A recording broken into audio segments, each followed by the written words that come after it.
नमस्कार दोस्तों, स्वागत है आपका अपने चैनल जीके 25 ट्रिक्स पर। आज की इस वीडियो में हम आने वाले एग्जाम इंटेलिजेंस ब्यूरो आईबी यानी कि एमएचए से रिलेटेड जनरल अवेयरनेस के कुछ क्वेश्चंस लेके आए हैं। इसमें आपको पिछले 2 वर्ष के और करंट में जितने भी करंट अफेयर्स है सभी बताए जाएंगे। उसके साथ आपको एक शॉर्ट नोट भी दिया जाएगा जिससे आपको उसे समझने में आसानी होगी और इससे रिलेटेड कई सारे क्वेश्चन भी बताए जाएंगे। तो वीडियो को स्टार्ट करने से पहले अगर आप चैनल पर नए हैं तो चैनल को सब्सक्राइब कर लीजिए। आने वाली नेक्स्ट वीडियो की अपडेट के लिए बेल आइकन को प्रेस और वीडियो को लाइक करना बिल्कुल ना भूलिएगा। तो आइए स्टार्ट करते हैं पहले क्वेश्चन के साथ। तो पहला क्वेश्चन है, भारतीय सेना ने वीर नारियों के कल्याण और शिकायत निवारण के लिए एकल खिड़की सुविधा वीरांगना सेवा केंद्र वीएसके शुरू की है। वीर नारियों को क्या कहा जाता है? ऑप्शन है सैनिकों की पत्नी, महिला कमांडोज, महिला सेना अधिकारी या इनमें से कोई नहीं। तो देखिए, वीर नारियां क्या होती है कि सैनिकों की पत्नियां होती है, इसलिए पहला ऑप्शन हमारा राइट आंसर रहेगा। तो ए ऑप्शन राइट आंसर। अब देखिए, अगर नौसेना की बात हुई है तो भारत के राष्ट्रपति भारतीय नौसेना के सर्वोच्च कमांडर होते हैं। भारतीय सेना में मुख्यालय नई दिल्ली में है। इसका स्थापना जो है 1895 में की गई थी और भारतीय सेना का आदर्श वाक्य है सेवा परमो धर्म, यानी स्वयं से पहले सेवा। यहाँ के इनके कमांडर इन चीफ है राष्ट्रपति द्रौपदी मुर्मू, जो कि भी बताया था, और सेनाध्यक्ष है जनरल मनोज पांडे। तो ये भी आप याद रखिएगा। आते अगले क्वेश्चन पे, निम्नलिखित में से किस मंत्री ने अगस्त 2022 में साइंस बिहाइंड सूर्य नमस्कार नामक पुस्तक का अनावरण किया है? ऑप्शन है वीके सिंह, गिरिराज सिंह, अनुराग ठाकुर या मुंजपारा महेंद्र भाई कालू भाई। तो देखिए, सन 2022 अगस्त 2022 में साइंस बिहाइंड सूर्य नमस्कार इसका जो अनावरण किया था वो किया था मुंजपारा महेंद्र भाई कालू भाई ने। तो डी ऑप्शन हमारा राइट आंसर रहेगा। अब इससे रिलेटेड हम पुस्तकें देख लेते हैं और भी। अब देखिए, धृति शाह द्वारा लिखित, यानी धृति शाह ने जो पुस्तक लिखी है द रेजिलिएंट एंटरप्रेन्योर 2022 जुलाई में लॉन्च की गई थी। डॉक्टर BR अम्बेडकर की 131वीं जयंती के अवसर पर एक और पुस्तक जारी की गई थी, the boy who rot constitution, और ये किसने लिखी थी? ये लिखी थी राजेश तलवार ने। तो ये भी पूछा जा सकता है, तो आप याद रखिएगा। 5 अप्रैल 2022 को बिरसा मुंडा जनजाति नायक ये पुस्तक लिखी गई थी प्रोफेसर आलोक चक्रवाल द्वारा, जो कि घासीदास विश्वविद्यालय के कुलपति है। श्रीराम चोलिया द्वारा लिखित एक पुस्तक crunch time Narendra Modi ji national security crisis 31 मार्च को लॉन्च की गई थी। तो इसे भी याद रख सकते हैं। 31 मार्च 2022 को हार्पर कॉलेज इंडिया ने मीना नैयर और हिम्मत सिंह शेखावत की पुस्तक the tiger of Madras captain Anuj Nayyar 23 Kargil hero प्रकाशित की है। तो ये भी आप कुछ याद रख सकते हैं। अब आते हैं अगले क्वेश्चन पे। भारत के पूर्व बास्केटबॉल कप्तान और अर्जुन पुरस्कार विजेता का नवंबर 2022 में निधन हो गया था, तो वो कौन थे? ऑप्शन है रवि भारद्वाज, विशेष भृगुवंशी, अरविंद अन्नादुराई या गुलाम अब्बास मुतनसिर। तो भारत के जो पूर्व बास्केटबॉल थे कप्तान जिनको अर्जुन पुरस्कार भी मिल चुका है वो है Ghulam Abbas Mutansir. D option right answer. अब देखिए, भारत के पूर्व बास्केटबॉल कप्तान और अर्जुन पुरस्कार विजेता गुलाम अब्बास मुतनसिर का नवंबर 2022 में 80 वर्ष की आयु में निधन हो गया था। उन्होंने 1969 और 1975 में एशियाई बास्केटबॉल चैंपियनशिप में भारतीय टीम की कप्तानी भी की है। वह 1970 में अर्जुन पुरस्कार प्राप्त करने वाले देश के बास्केटबॉल खिलाड़ी भी है। सेवानिवृत्ति के बाद, यानी जब ये रिटायर हो गए थे, तब उन्होंने कुछ फिल्मों भी काम किया था, जिनमें अमिताभ बच्चन की 2 फिल्में भी आती हैं। तो ये भी याद रख सकते हैं आप। अब आते हैं अगले क्वेश्चन पे। अक्टूबर 2022 में किस देश के साथ भारत ने मिसाइलों, रॉकेट और गोला बारूद के निर्यात सौदे पर हस्ताक्षर किए हैं? ऑप्शन है अजरबैजान, ईरान, मंगोलिया या आर्मेनिया। तो ऑप्शन डी हमारा राइट आंसर होगा। आर्मेनिया के साथ जो है गोला बारूद निर्यात सौदे पर क्या है हस्ताक्षर किए थे। अब आर्मेनिया क्या है? आर्मेनिया एशिया और यूरोप के बीच पहाड़ी काकेशस क्षेत्र में स्थित राष्ट्र है। यानी किस पहाड़ी पर है? काकेशस पहाड़ी पर स्थित एक राष्ट्र है। प्रारंभिक ईसाई सभ्यताओं में इसे धार्मिक स्थलों द्वारा परिभाषित किया गया है, जिसमें गार्निका ग्रीको रोमन मंदिर और आर्मेनियाई चर्च का मुख्यालय 4वीं शताब्दी का एचमेयाडिन कैथेड्रल शामिल है। आर्मेनिया के उत्तर में जॉर्जिया है, तो ये भी याद रखिएगा। पूर्व में अजरबैजान, दक्षिण में ईरान और पश्चिम में तुर्की है। तो आप इसे एक नक्शे की तरह तैयार भी कर सकते हैं। आर्मेनिया को बीच में रखेंगे और चारों तरफ, तो इस तरह भी आपको याद हो जाएगा। अब आर्मेनिया की राजधानी येरेवान, यहाँ की मुद्रा है आर्मेनियाई नाटक। जनसंख्या लगभग 29.6 लाख 2020 की जनगणना के अनुसार और विश्व बैंक के अनुसार। यहाँ के राष्ट्रपति है वाहनन खाचतुरियान और प्रधानमंत्री है निकोल पशिनयान। तो ये भी याद रखिएगा। अब आते अगले क्वेश्चन पे। अगला क्वेश्चन है, किस राज्य ने जुलाई 2022 में राज्य के स्वदेशी बुनकरों को सशक्त बनाने के लिए स्वनिर्भर नारी योजना शुरू की है? ऑप्शन है उत्तर प्रदेश, गोवा, गुजरात या असम। तो देखिए, बुनकरों को सशक्त बनाने के लिए स्वनिर्भर नारी योजना जो है असम में शुरू की गई थी। तो D option right answer. Assam के मुख्यमंत्री हिमंत बिस्वा शर्मा ने 19 जुलाई 2022 को गुवाहाटी में स्वनिर्भर नारी योजना की शुरुआत पुरातात्विक स्थलों और चाय बागानों के लिए जाना जाता है। असम जो है पुरातात्विक स्थलों और चाय बागानों के लिए जाना जाता है। असम राज्य को दर्जा जो है 26 जनवरी 1950 को मिला था। इसकी राजधानी है दिसपुर और राज्यपाल है जगदीश मुखी और मुख्यमंत्री हिमंत बिस्वा शर्मा। तो याद रखिएगा। आते अगले क्वेश्चन की ओर। किस कंपनी ने मई 2022 में नीलाचल इस्पात निगम लिमिटेड NINL का अधिग्रहण किया है? ऑप्शन है Hindalco industry, JSW steel, Tata steel या steel authority of India limited यानी सेल। तो देखिए मई 2022 में नीलाचल इस्पात निगम लिमिटेड का अधिग्रहण जो है वो टाटा स्टील में हो गया था। तो ऑप्शन सी राइट आंसर है। टाटा स्टील लिमिटेड एक भारतीय बहुराष्ट्रीय स्टील बनाने वाली कंपनी है जो जमशेदपुर झारखंड में स्थित है। तो ये भी याद रखिएगा। इसका मुख्यालय मुंबई महाराष्ट्र में है। देखिए ये झारखंड में स्थित है और मुख्यालय का है मुंबई में। यह टाटा समूह का हिस्सा है। अब देखिए टाटा समूह स्टील में इसकी स्थापना जो है 25 अगस्त 1960 को जमशेदपुर में की गई थी। इसके CEO जो है TV नरेंद्रन है जो कि 31 अक्टूबर 2017 से अभी तक है। संस्थापक जमशेदजी टाटा और इसका मुख्यालय मुंबई में। अब आते अगले क्वेश्चन की ओर। किस फुटबॉल क्लब ने सितंबर 2022 में अपना पहला और डूरंड कप का 131वां संस्करण जीता है? ऑप्शन है Bengaluru football club, Mumbai football club Goa या कोई भी। तो देखिए डूरंड कप का 131वां संस्करण जो है वो बेंगलुरु ने जीता है। तो ये ऑप्शन राइट रहेगा। बेंगलुरु FC ने इंडियन सुपर लीग ISL में दिग्गज मुंबई सिटी यानी मुंबई को हराकर जो है इसने 131वां संस्करण जीता है।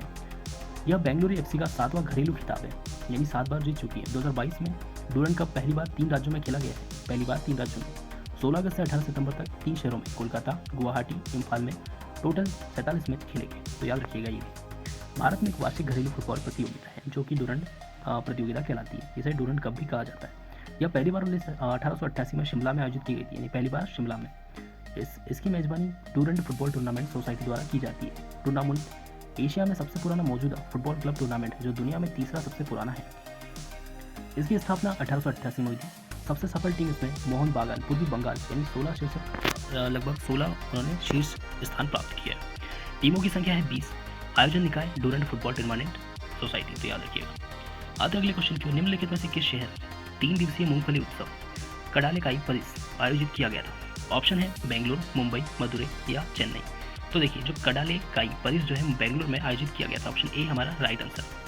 कर्नाटक के मुख्यमंत्री बसवराज बोम्मई ने नवंबर 2022 में बेंगलुरु के वसंतगुड़ी में मूंगफली मेले कडालेकाई परिषद का उद्घाटन किया। कर्नाटक दक्षिण पश्चिम भारत में अरब सागर तटरेखा वाला एक राज्य है।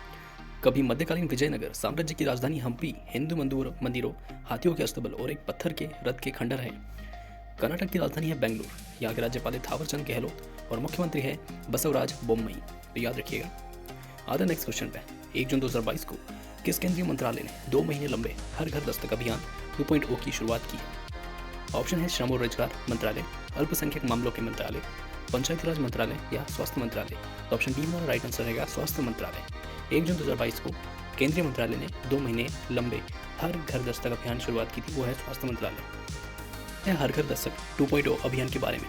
इस अभियान में इस स्वास्थ्य मंत्रालय को यूनिसेफ का सहयोग मिल रहा है। मंत्रालय ने बताया था कि 60 वर्ष और उससे अधिक आयु के लोगों के लिए एहतियाती खुराक वाले व्यक्तियों का उप इष्टतम कवरेज, साथ ही 12 से 14 वर्ष की आयु के लोगों के लिए धीमी कवरेज बहुत बड़ी चिंता का विषय है। इसीलिए अभियान का यह दूसरा दौर 12 से 18 वर्ष की आयु के बच्चों पर केंद्रित होगा। इस अभियान पर ध्यान दिया जाएगा। तो देखिए किस किस पर ध्यान दिया जाएगा। वृद्धाश्रम, कॉलेजों, स्कूल से बाहर के बच्चे जो कि 12 से 18 वर्ष के बीच के हैं, ईंट भट्टे पर काम कर रहे लोग और जेल आदि, इन सभी को इसके अंतर्गत देखा जाएगा। अब आते हैं अगले क्वेश्चन की ओर। राष्ट्रपति द्रौपदी मुर्मू ने 2 नवंबर 2022 को भारत के न्यायाधीश न्यायमूर्ति DY चंद्रचूड़ को पद की शपथ दिलाई। न्यायमूर्ति DY चंद्रचूड़ भारत के कौन से नंबर के मुख्य न्यायाधीश है? तो देखिए यह है 50 नंबर के मुख्य न्यायाधीश। राष्ट्रपति द्रौपदी मुर्मू ने 9 नवंबर 2022 को इनको शपथ दिलाई थी। अब देखिए उन्होंने न्यायाधीश उदय उमेश ललित का स्थान लिया जो कि 8 नवंबर 2022 को सेवानिवृत्त हुए थे। यानी चंद्रचूड़ के पहले कौन थे? उदय उमेश। तो याद रखिएगा उन्हें 13 मई 2016 को भारत के सर्वोच्च न्यायालय का न्यायाधीश नियुक्त किया गया था। किन्हें? उदय उमेश को। संविधान के भाग 5 में अनुच्छेद 124 से 147 सर्वोच्च न्यायालय के संगठन, स्वतंत्रता, अधिकार, क्षेत्र, शक्तियों, प्रक्रियाओं आदि से संबंधित है। भारत के मुख्य न्यायाधीश और सर्वोच्च न्यायालय के न्यायाधीशों की नियुक्ति राष्ट्रपति द्वारा संविधान के अनुच्छेद 124 के खंड 2 के तहत की जाती है। तो ये भी याद रखिएगा। आते अगले क्वेश्चन की ओर। मार्च 2022 में किस केंद्रीय मंत्री ने वेब और मोबाइल ऐप आधारित इंटरेक्शन तंत्र प्रदान करने के लिए ई मार्केट प्लेस प्लेटफॉर्म लॉन्च किया है? ऑप्शन है पीयूष गोयल, निर्मला सीतारमण, राजनाथ सिंह या जी किशन रेड्डी। तो देखिए ऑप्शन डी हमारा राइट रहेगा। जी किशन रेड्डी ने जो है इंटरेक्शन तंत्र प्रदान करने के लिए ई मार्केट प्लेस प्लेटफॉर्म लॉन्च किया था। केंद्रीय पर्यटन मंत्री जी किशन रेड्डी कौन है? केंद्रीय पर्यटन मंत्री। 8 मार्च 2022 को ई मार्केट प्लेस प्लेटफॉर्म का लॉन्च किया। इसे भारतीय पर्यटन एवं यात्रा प्रबंधन संस्थान IITTM ग्वालियर में आयोजित एक कार्यक्रम में लॉन्च किया गया था। पर्यटन मंत्रालय ने वेब और मोबाइल ऐप आधारित इंटरेक्शन तंत्र प्रदान करने के लिए डिजिटल पर्यटन समाधान के हिस्से के रूप में डिजिटल प्लेटफॉर्म ई मार्केट प्लेस लॉन्च किया है। अब आते हैं अगले क्वेश्चन की ओर। कौन सी कंपनी भारतीय गैस एक्सचेंज पर घरेलू गैस का व्यापार करने वाली भारत की पहली कंपनी बन गई? ऑप्शन है इंडियन ऑयल कॉर्पोरेशन लिमिटेड, भारतीय गैस प्राधिकरण जिसे गेल कहा जाता है, भारतीय पेट्रोलियम तेल और प्राकृतिक गैस निगम लिमिटेड। तो ऑप्शन डी हमारा राइट रहेगा, तेल और प्राकृतिक गैस निगम लिमिटेड। ये वाली जो कंपनी है भारतीय गैस एक्सचेंज एवं घरेलू गैस का व्यापार वाली पहली कंपनी बन गई है। तेल और प्राकृतिक गैस निगम ONGC, जिन्हें ONGC के नाम से जाना जाता है, भारतीय गैस एक्सचेंज पर घरेलू गैस का व्यापार करने वाली भारत की पहली एक्सप्लोरेशन एंड प्रोडक्शन कंपनी बन गई है। गैस का कारोबार ONGC कृष्णा गोदावरी 98/2 ब्लॉक से है। ONGC द्वारा गैस एक्सचेंज के माध्यम से बेची जाने वाली मात्रा को धीरे धीरे बढ़ाया जाएगा। तेल और प्राकृतिक गैस निगम एक भारतीय तेल और खोजकर्ता और उत्पादक है, यानी खोजकर्ता उत्पादक दोनों है। यह पेट्रोलियम और प्राकृतिक गैस मंत्रालय और भारत सरकार का स्वामित्व है, यानी ये इसका संचालन कौन करता है? भारत सरकार। अब देखिए इसका मुख्यालय नई दिल्ली में है। स्थापना 14 अगस्त 1956 को हुई थी। ONGC के मालिक है भारत सरकार, जिनका शेयर है 60.41%। अध्यक्ष और MD है अलका मित्तल। तो ये भी आप याद रखिएगा। आते अगले क्वेश्चन के। प्रधानमंत्री नरेंद्र मोदी 15 जनवरी 2023 को सिकंदराबाद को डैश से जोड़ने वाली वंदे भारत एक्सप्रेस ट्रेन की हरी झंडी दिखाकर रवाना करेंगे। तो सिकंदराबाद से कहाँ तक जाएगी? ऑप्शन है विशाखापट्टनम, कोच्चि, बेंगलुरु या चेन्नई। ऑप्शन ए हमारा राइट रहेगा, विशाखापट्टनम। सिकंदराबाद से विशाखापट्टनम। ट्रेन भारतीय रेलवे द्वारा शुरू की जाने वाली 8वीं वंदे भारत एक्सप्रेस होती है, यानी ये 8वें नंबर की वंदे भारत एक्सप्रेस थी। यह ट्रेन लगभग 700 किलोमीटर की दूरी तय करते हुए तेलंगाना और आंध्र प्रदेश के 2 तेलुगु भाषी राज्यों को जोड़ने वाली पहली ट्रेन होगी। भारत ने 2019 में अपनी पहली semi high speed train Vande Bharat express launch की थी। ट्रेन को इंटीग्रेटेड कोच फैक्ट्री यानी ISF चेन्नई द्वारा विकसित किया गया था। तो ये भी आप याद रखिएगा। अब आते हैं अगले क्वेश्चन की ओर। भारत और डैश की नौसेनाओं के बीच समुद्री साझेदारी अभ्यास MPX 20 अगस्त 2022 को संपन्न हुआ। ऑप्शन है मालदीव, थाईलैंड, मलेशिया या Australia. Option D Australia right answer रहेगा। भारत और ऑस्ट्रेलिया की नौसेनाओं के बीच समुद्री साझेदारी अभ्यास MPX संपन्न हुआ था। इसके अलावा MPX का एक और क्वेश्चन आ सकता है जिसमें जापान भी ऑप्शन रह सकता है, क्योंकि भारत ने जापान के साथ भी MPX जो है अभ्यास किया था। भारत और ऑस्ट्रेलिया की नौसेनाओं के बीच समुद्री साझेदारी अभ्यास 20 अगस्त 2022 को संपन्न हुआ। INS सुमेधा ने इस अभ्यास में HMAS एनजाक के साथ भाग लिया। भारतीय नौसेना के INS सुमेधा को 15 अगस्त 2022 को भारत का 76वां स्वतंत्रता दिवस मनाने के लिए ऑस्ट्रेलिया के पर्थ में डॉक किया गया था। भारतीय नौसेना ने 2021 में ऑस्ट्रेलियाई नौसेना के साथ 5 दिवसीय नौसैनिक अभ्यास ऑसिनडेक्स में भी भाग लिया था। तो ये भी याद रखिएगा, 2021 में 5 दिवसीय नौसेना अभ्यास। अगला क्वेश्चन है 15 अगस्त 2022 में अकेले पूरी दुनिया उड़ान भरने वाले सबसे कम उम्र के व्यक्ति कौन बने? ऑप्शन है Amelia Earhart, Charles Lindbergh, Paul Tibbets, Mack Rutherford. इसका ऑप्शन जो डी है मैक रदरफोर्ड, ये राइट आंसर रहेगा। 17 वर्ष के जो मैक रदरफोर्ड है ब्रिटिश पायलट, एक छोटे से विमान से अकेले पूरी दुनिया की उड़ान भरने वाले सबसे कम उम्र के व्यक्ति बन गए हैं। उन्होंने यह रिकॉर्ड मैच 150 दिनों में बनाया। उन्होंने 23 मार्च 2022 को बुल्गारिया की राजधानी सोफिया से अपनी यात्रा शुरू की और अगस्त 2022 में यही अपने विमान को उतारा, जहां से स्टार्ट किया था वहीं पर। उड़ान से रदरफोर्ड ने 5 महाद्वीपों के 52 देशों की यात्रा की थी। तो याद रखिएगा 5 महाद्वीप और 52 देश। अगला क्वेश्चन 16 दिसंबर 2021 में केंद्र सरकार ने किस श्रेणी के मानदंड के लिए 3 सदस्यीय समीक्षा पैनल का गठन किया? ऑप्शन है OBC नॉन क्रीमी लेयर, आर्थिक रूप से कमजोर वर्ग यानी EWS, अन्य पिछड़ा वर्ग OBC या अनुसूचित जाति। तो ऑप्शन बी हमारा राइट आंसर रहेगा, आर्थिक रूप से कमजोर वर्ग यानी EWS।